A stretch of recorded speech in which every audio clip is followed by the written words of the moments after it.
Our second topic this week is texture. Texture is, hey, is it bumpy? Texture is either literal, in this sense, it is actually tactile, I could touch it, it would be bumpy, or smooth, or shiny, or whatever it is that is the texture. Some things are actual physical textures, such as the painting here by Anselm Kiefer, that not only has the ceramic elements that spill out into the floor, but the painting itself, because of the way in which he layers materials, has a physical, actual texture to it. We also have what's called visual texture, which is it looks like it would have that texture, but it doesn't actually feel that way. So this looks like it has the texture of water, but is actually a graphite drawing. And if you were to touch it, you would smear it and your hand would not get wet. Please don't touch the art.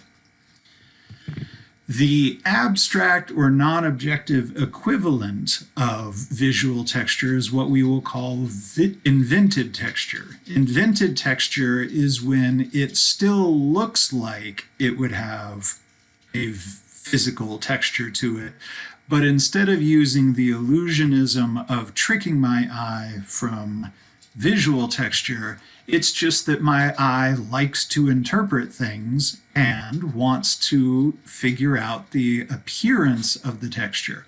So when we're looking at this painting, it's almost like I would hear it go brrr if I ran my fingernail up those bumpies.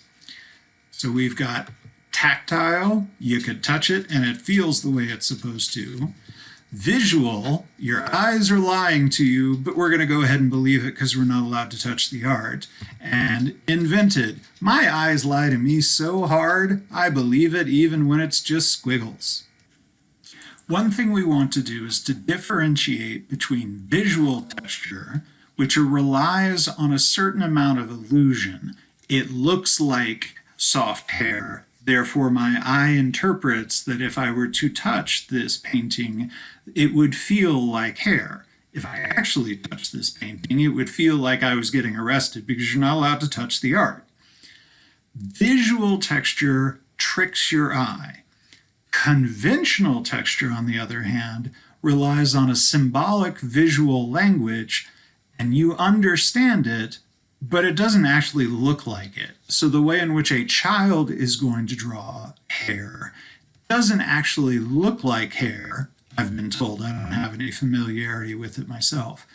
But we understand that the spiky things on the top are supposed to be hair, and therefore we interpret them accordingly. Conventional texture is what we'll often see in signs. Think, for instance, of a high water crossing sign and that conventionalized wave pattern that makes it look like I am supposed to worry about the water. It doesn't actually look like water, but it convinces me enough because I understand the symbol language. Sometimes we're going to have images that combine several aspects of these. Picasso's still life with chair caning has actual texture. The rope that he is using as a framing element is bumpy. It has visual texture. This is not actually chair caning. It is an oilcloth printed to look like chair caning. And I can tell that it's literally smooth because of the way in which the paint doesn't go up and down because of the breaks. So I have visual texture here. I also have invented or conventional textures up in here. The conventional textures are where I see the foldings of the newspaper, and the invented textures are those aspects that sort of appeal to my sense of texture but aren't trying to convince me of something else. A lot of art is going to involve some combinations of these. In this painting by Rembrandt, we have actual physical texture because of the way in which he builds up the impasto of the paint, but we also have visual texture because of the way in which how he handles the hair makes it look like it would feel different than his squashy nose. One term that we want to know in conjunction with all of this is trompe-l'oeil. You can tell that it's French because of all the extra vowels. Trompe-l'oeil literally translates as trick the eye, and it requires or is required to create a sense of visual texture. So it looks like metal, even though it's just an oil painting on a panel. It looks like cardboard, but it's still part of the same painting.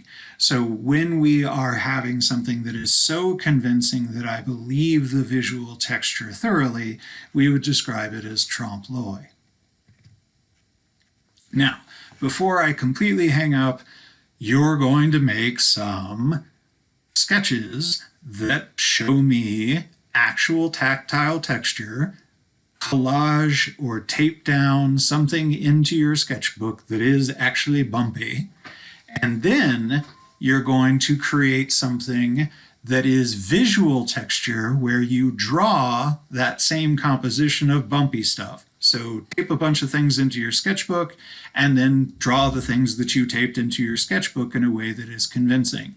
And then the third one you're going to do is to create a composition that features conventional texture. And for that conventional texture, draw like a child or draw like a sign painter. What would a tree look like if I were relying on conventional texture rather than making it look believable? How would I draw a sheep with conventional texture?